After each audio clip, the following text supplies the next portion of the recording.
Hello friends, let us now learn about some MCQs on stomach. First, MCQ number 1. Increased gastric acid secretion occurs in. So, we have different types of ulcers. In this, the increased gastric acid secretion is seen in type 2. Gastric ulcer. According to modified Johnson's classification of gastric ulcer, increased gastric acid secretion is seen in type 1 and type 2 gastric ulcers. According to modified Johnson's classification of gastric ulcer, increased gastric acid secretion is seen in type 1 and type 2 gastric ulcers. Then question number 2. In gastric ulcer, increased acid secretion is associated with all except. Right. In gastric ulcer, increased acid secretion is associated with type 2 and type 3 ulcers, not in type 1 ulcer. So same question, but the format is different. See, in gastric ulcers, increased acid secretion is found in type 1 and type 2. It is not seen in type 1 ulcers. Then, fine. Next question, bigger question. Question number 3. A 30-year-old male presents to the emergency department with complaints of epigastric pain radiating to back that wakes him up at night and is relieved on consuming food. He gives history of similar pain in past, which was diagnosed as perforated duodenal ulcer.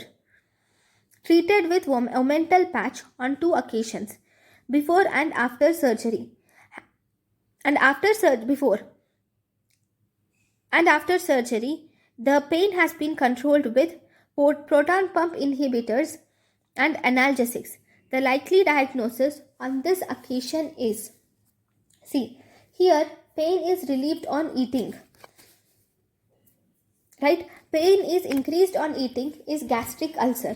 Pain is relieved on eating is duodenal ulcer. So definitely it is recurrence of duodenal ulcer. And pain is not related to food in cancer stomach. Next, question number 4. 30-year-old male presented with massive hematemesis.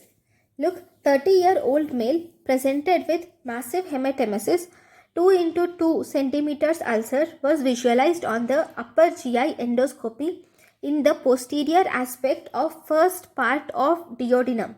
The bleeding vessel was visualized, but bleeding could not be controlled endoscopically.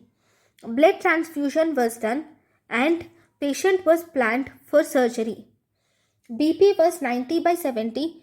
Pulse rate was 100 beats per minute with hemoglobin 9 gram percentage at the surgery. Which of the following would be best surgical management? Here there is hematemesis. So you can see ulcer is diagnosed. That is in the first part of duodenum. That means it is a duodenal ulcer. Bleeding vessel was visualized and bleeding could not be controlled endoscopically. Fine. Blood transfusion was done and BP and pulse rate and hemoglobin were given. Everything, the patient is stable. So first you should remove the duodenal ulcer. You should ligate the blood vessels. Okay. And you should remove the cause of ulcer. So first in the options, see, in all the options, you should the best option is duodenotomy with ligation of bleeding, vagotomy and pyloroplasty, because duodenotomy is opening the duodenum and then you will ligate the vessels. Then you will do a truncal vagotomy so that there will not be any recurrence of the disease, and you will do a pyloroplasty. Okay, so this is the best treatment, surgical management. Then question number 5. Which of the following vessels is the most commonly involved in hemorrhage from duodenal ulcer? Hemorrhage from duodenal ulcer is due to gastroduodenal artery. Right? So we will see some one-liners about the duodenal ulcer. See, most common indication for surgery in duodenal ulcer is bleeding. Most common cause of death is bleeding in peptic ulcer patients. Most common complication of peptic ulcer is bleeding. Most common complication of gastric ulcer is perforation. Most common complication with highest mortality rate is perforation. Look, complication with highest mortality rate is perforation. Most common cause of death in peptic ulcer patients is bleeding. Bleeding most commonly causes death.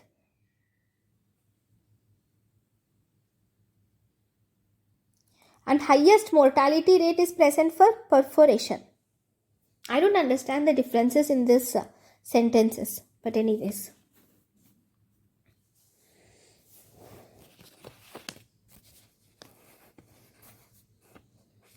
The most common complication of chronic gastric ulcer is, see, most common complication of chronic gastric ulcer is perforation, whereas most common complication of peptic ulcer is bleeding.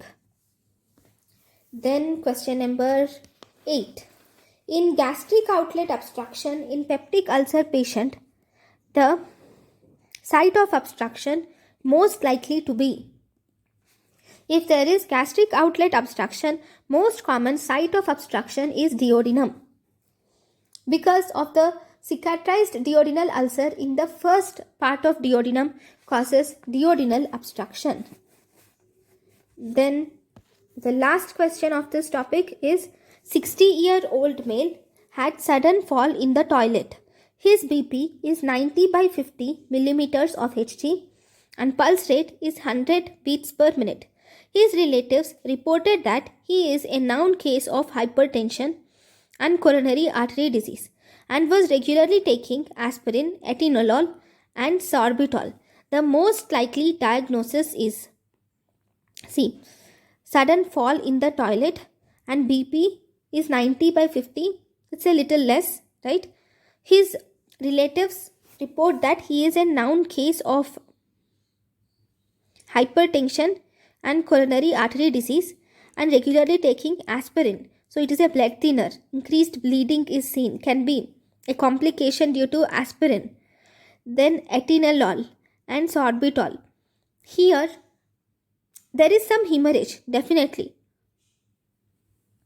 Right, because of sudden fall, decreased BP and his history suggests that there is some hemorrhage.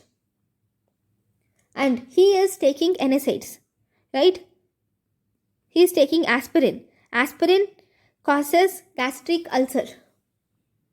Okay, so it is NSAID induced ulcer. So here the most likely diagnosis is gastric ulcer with bleeding. So thank you guys for watching my lecture. Thank you.